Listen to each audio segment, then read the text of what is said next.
architect of the mirage. In the beginning of the wandering, the earth remembered the blood. When Cain pressed his palms into the silt, the soil turned to ash. When he whispered for rain, the clouds grew hard like iron. He was a man of the harvest who could no longer harvest, a provider for whom the world provided nothing but thorns and a restless silence. The signal of the Creator was a low hum in the wind, a constant reminder of a rhythm he had broken. Cain did not weep for the barren ground, he studied it. He took a sharp shard of obsidian and began to scratch lines into the dry clay. He developed the math of the deficit, a way to calculate what was missing and turn that void into a resource. If the earth would not give, he would take from the very emptiness. He decided to build a world that did not rely on the soil, a fake reality where the curse could not reach because nothing was natural. He found Gudea, a wanderer with hollow eyes and calloused feet, hiding in the shade of a dead cedar. "Why do you wait for the grain to grow?" Cain asked, his voice like grinding stones. "The earth is a liar. Follow me to the valley of rocks. We will not plant, we will build.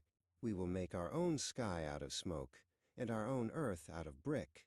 Gudea, tired of the hunger, stood and followed. They arrived at a deep, shadow-drenched gorge where no green thing dared to sprout. Gudea was joined by Talos, a man who carried a heavy mallet and a thirst for order. "Here," Cain commanded, pointing to the sheer cliffs. "The soil is dead, so we shall live upon the stone. We will wall out the wilderness in the eyes of the sky." They did not bring seeds, they brought hammers.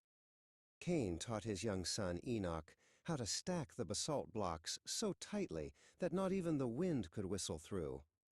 "This is the first lesson of the city, Enoch," Cain murmured as they heaved a massive stone into place. "The wall is the truth. Everything outside the wall is a dream we have outgrown." They built the ramparts high, creating a horizon of their own making, shielding their eyes from the vast, accusing stars. As the walls rose, Cain established the order of the divided hand. He handed Gudea a chisel and Talos a flame. "You shall only carve, and you shall only melt," he decreed. By separating their labors, he made them dependent on the center. No longer did a man know how to live entirely on his own. He knew only his part in the machine.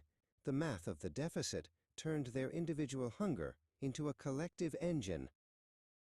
To bind the people to his fake reality, Cain struck the first marks of copper.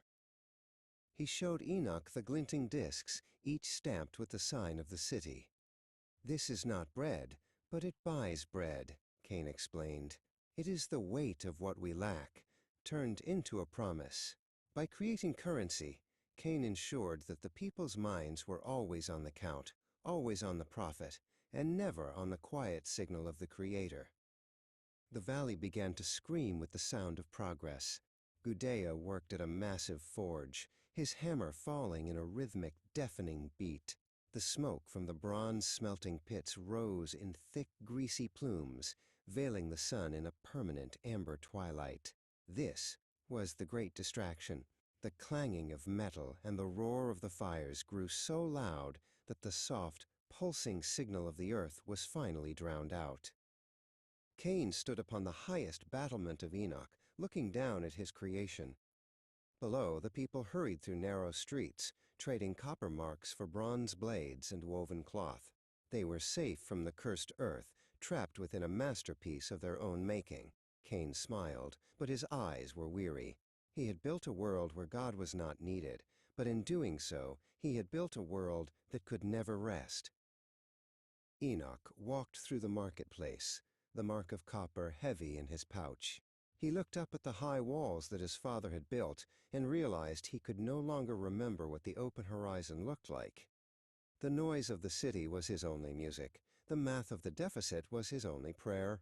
The city of Enoch was a beautiful, gleaming cage, a fake reality that functioned perfectly, even as the souls within it began to starve for a signal they could no longer hear.